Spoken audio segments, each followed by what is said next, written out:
लेकिन मैंने तो कभी तुमसे मोहब्बत नहीं की। लेकिन मैंने तो किया।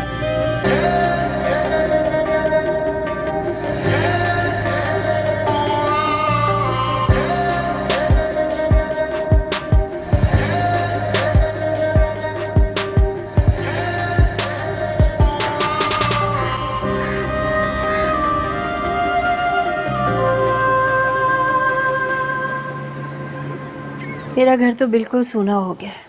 ठीक कह रही हैं आप। आपके घर की रौनक अब यहाँ जो आ गई है माशाल्लाह से।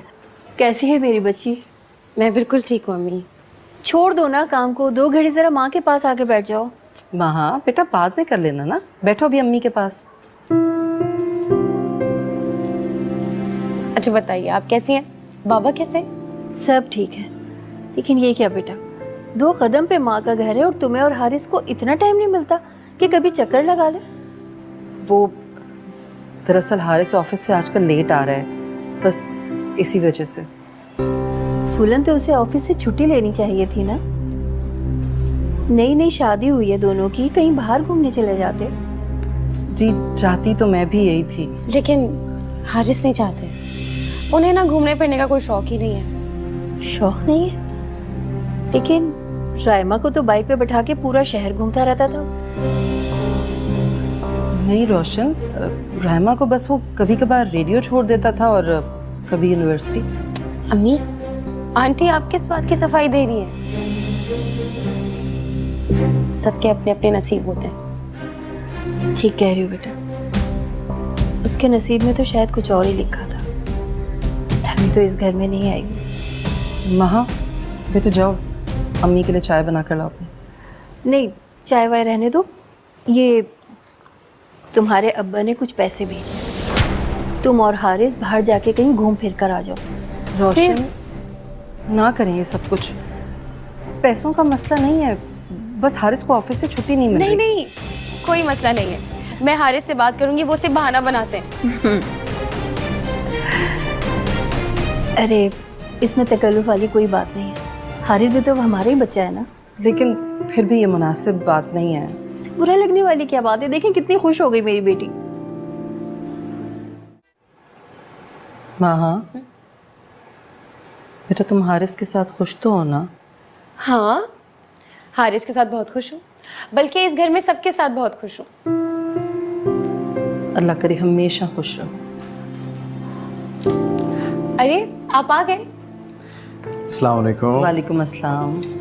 वाह भाई क्या बात है, बड़ी खिदमतें चल रही हैं। खिदमत कैसी, फर्ज है मेरा। मना करती हूँ, जबरदस्ती पकड़ के पैर दबाती है। खाना लगाओ।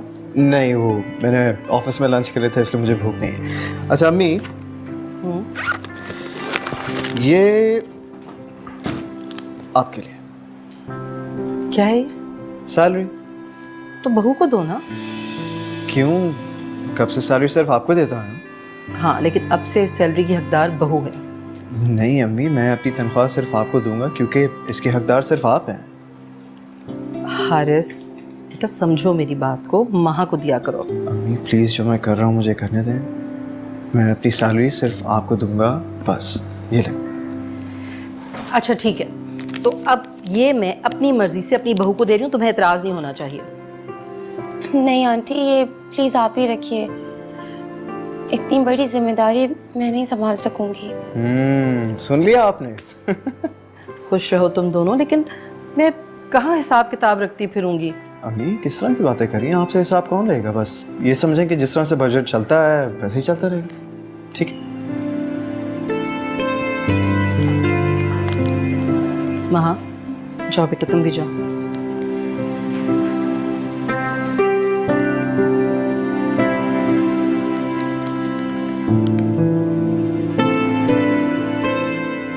अरशद भाई हो सकता है मैं जल्दी वापस चला जाऊँ। अरे क्यों? लेकिन आप तो 6 महीने ही छुट्टी पे आए थे। बच्चों की शादी के लिए आया था, बच्चों की शादी हो गई, अब रह के क्या करना है यहाँ। हाँ। अब मैं सोच रहा हूँ कि रोशन को भी साथ ले जाऊँ। क्यों, अम्मी को भी लेके जा रहे हो? बाबा आप लोग चले जाएंगे तो फिर मेरा क्या होगा? मैं इतना बोर हो जाऊंगी। क्यों भाई, तुम बोर क्यों होगी? इस घर में सब हैं, अम्मी हैं, अब्बू हैं, मैं हूँ, तो बोर होने की वजह? तुम्हें फुर्सत ही कहाँ है? तुम्हारे ऑफिस के काम ही इतने होते हैं। खैर अब वैसे भी कोई बात नहीं है। अरशद भाई, ये दिन है बच्चों के घूमने फिरने के। आप हारिस से कहें कि वहाँ को कहीं घुमा फिरा लिया।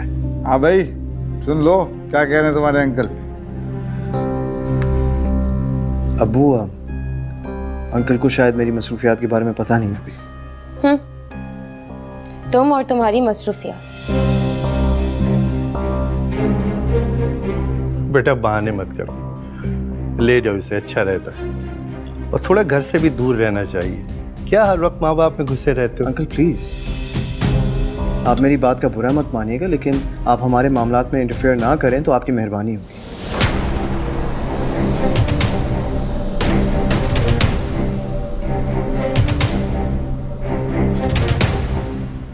हारिस, कैसे बोल रहे हो?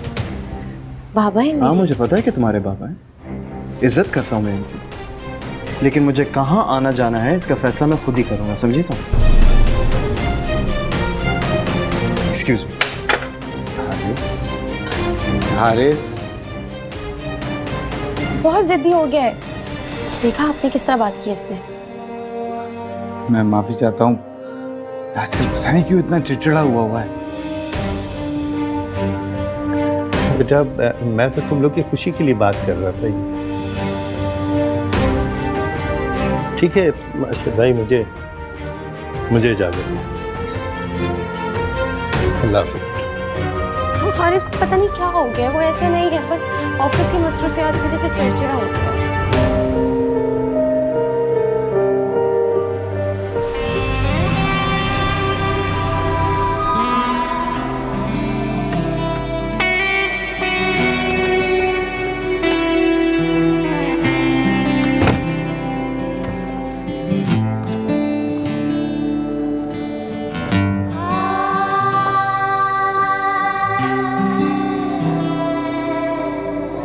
बंदी करे आया।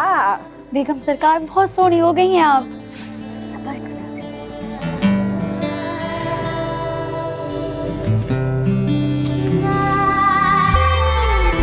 अरे दिलावर है, सदके का बकरा नहीं करा, नजर उतारनी है बेगम सरकार की। मोहब्बत करने वालों की नजर नहीं लगती। नजर लगती ही मोहब्बत करने वालों की है पुत्र।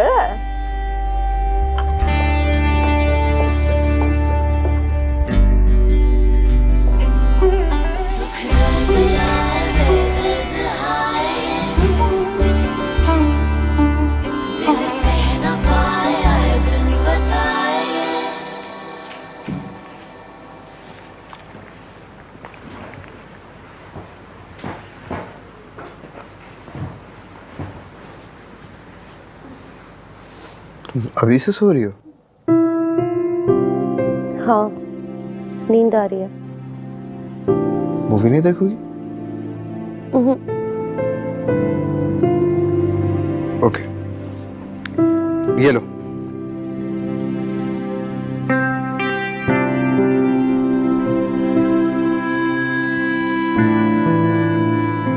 क्या है ये? पहले लो तो सही ना, फिर बताता हूँ। ये मैडम है तुम्हारी पॉकेट मनी। क्या? 2000 रुपए? माँ क्या हो गया? कितनी मर्तबा कहा है कि आहिस्ता बोला करो। एक काम करो, अपनी अम्मी को दे दो, मुझे नहीं चाहिए ये। माँ क्या हो गया है? निकाह नामे में तुम्हारा यही महीने का खर्चा लिखा हुआ है। और ये जो तुमने मेरा माहाना मुकर्रर किया है ना, हारिस, इसमें एक सूट भी नहीं आएगा। एक तो मुझे समझ नहीं आता कि तुम लड़कियों को सूट के अलावा कुछ दिखाई नहीं देता क्या? और अगर तुम भूल गई हो, तुम्हारे वालिद साहब ने खुद अपनी रजामंदी से ये रकम लिखवाई थी। जो भी कहो अब तुम। ठीक है, आंटी को दे दो, वो खुश हो जाएंगी। हाँ, वो तो जाहिर सी बात है, खुश होंगी। देखो मैं दोबारा बोल रहा हूँ, पैसे लो वरना। मुझे नहीं लेने। ठीक है, ना लो ना शुक्रिया औरत। तुम्हें पता है बहुत सी लड़कियों को ये भी नसीब नहीं होते। हारिस, तुम मुझे दूसरी लड़कियों के साथ कंपेयर करते हो। मैं भी देखूंगा ना कि तुम्हारा बेरोजगार भाई तुम्हारी भाभी को कितने डॉलर लाके देता है। हारिस, आइंदा मेरे भाई के बारे में कोई बात नहीं करना, वरना अच्छा नहीं होगा। और अगर आज के बाद तुमने दोबारा मुझ पे उंगली उठाई ना, तुम्हारी उंगलियां तोड़ दूंगा।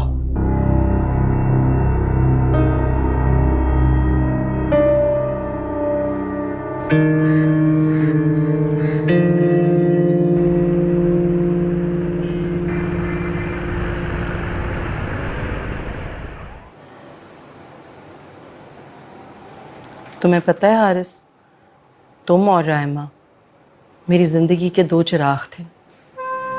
तुम्हें लड़ता, हंसता, मुस्कुराता देखकर मुझ में जान आ जाती थी। कभी नहीं सोचा था कि ये पल जो मैं बिता रही हूँ, ये हंसी, ये खुशी क्यों अचानक मुझसे रूठ भी सकती है।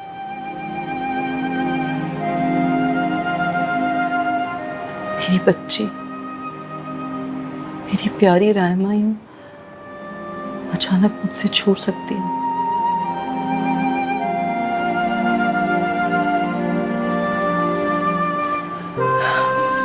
जिंदगी बहुत नाकाबिले एतबार चीज है बेटा।